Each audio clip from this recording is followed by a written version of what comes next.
Hello, welcome to another edition of the Pace Report. I'm Brian Pace. I'm here live at the Schomburg Center here in Harlem, and this afternoon you're going to witness the Carolina Chocolate Drops. These guys are bringing roots music back to the mainstream. They take music from the Piedmont region, which is in North Carolina and South Carolina, and they're also putting a contemporary twist to some of modern music.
You guys are of color, and you're bringing the Piedmont region of jug band music to the masses. How did you guys get interested in this music, and how did you guys end up meeting? Who wants to answer that one first? Well, I will.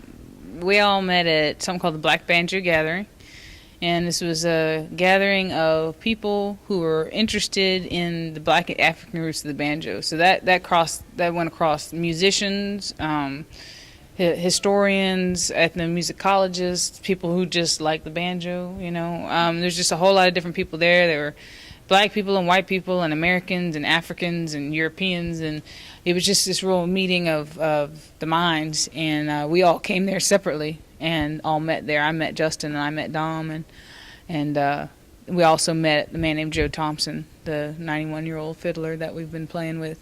We've studying with or learning from. So it was a big event in each of our lives, I'd say. Now, I understand that you come from a classically trained background. How did you skip out from that and go into roots music? Well, it's funny because Justin and I are kind of like opposites in that I grew up kind of listening to folk music, and then I went to school for opera, and that he kind of grew up listening to classical music, and he studied some classical violin, but he went to school for something totally different and started learning fiddle in college instead. So it's just kind of interesting that we both represent that kind of way of classical music that can affect your life. But I just like the music. I kind of burnt out on opera. I like opera, but I wanted to do something different, so I went and started to go to dances, and that's where I found it. Interpreting the music, it must have taken you guys years, and you guys are probably still learning music from that region. What is it that's really attracted you to the music? I guess just first off, it's just the sound of the music. Really nothing else, not knowing anything about the music, because when we first... all of us, this is probably a common thread with all of us, we didn't really know that much about the history when we first heard it. So we just were attracted to the sounds, just purely the sounds, and not attached to anything else. I know this is true for me. And later on, shortly after that, doing a little bit more research, finding out about more of the history, and that made it all the more attractive. But just initially, just the sound of it is like really good, just really good musicianship, really, really good songs, simple stuff, complicated stuff, dark stuff, happy stuff. It's just like any other kind of music. It's really expansive, but it's also really narrow in some ways. I mean, just the music, really, and that, I guess that's the basic part of it. It's very different from a lot of the music that, and this is the same that happened in the early '60s with a lot of people. It was just very different from the music that we were hearing in the popular culture. Like now, it's just different. I mean, and it's like a lot of the music is very old, but it's just, it's so old and so far removed that it becomes a whole new thing when you hear it and you see it.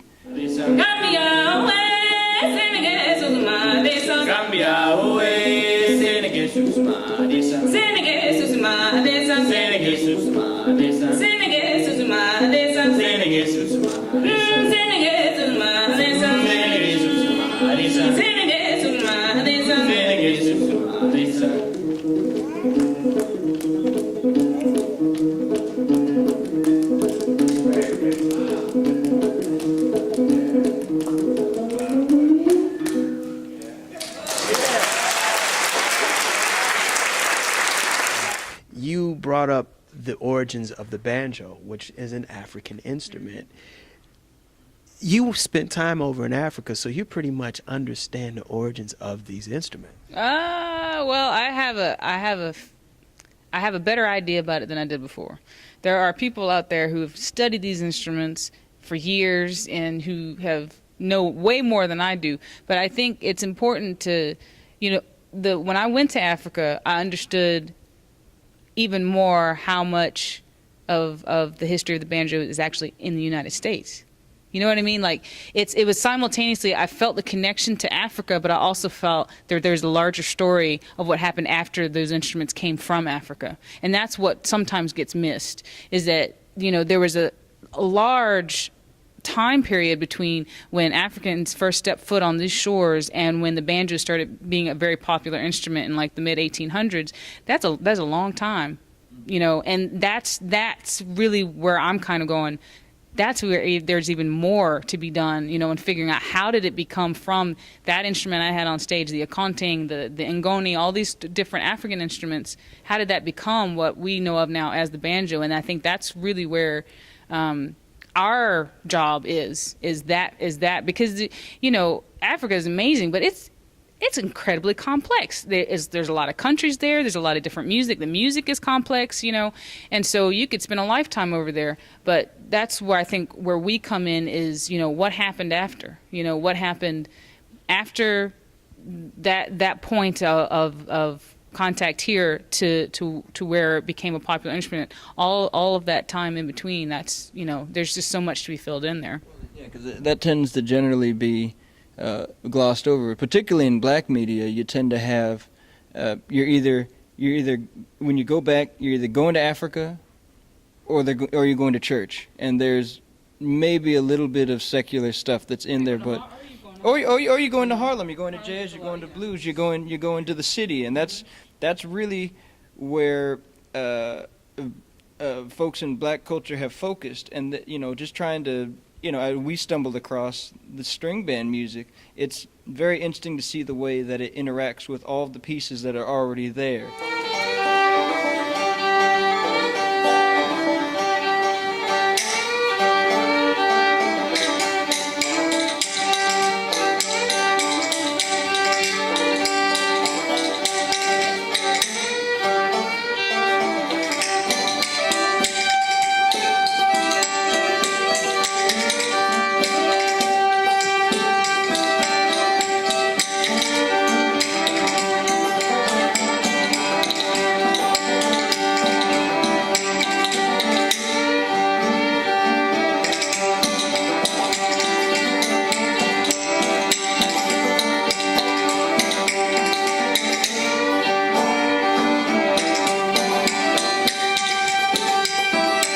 That'll do it again for another edition of the Pace Report. I'm Brian Pace, live here at the Schaumburg here in Harlem.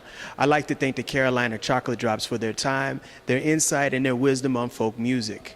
As always, please visit my website, The Pace Report, at www.thepacereport.com for my weekly column, as well as my past video, as well as my radio segments.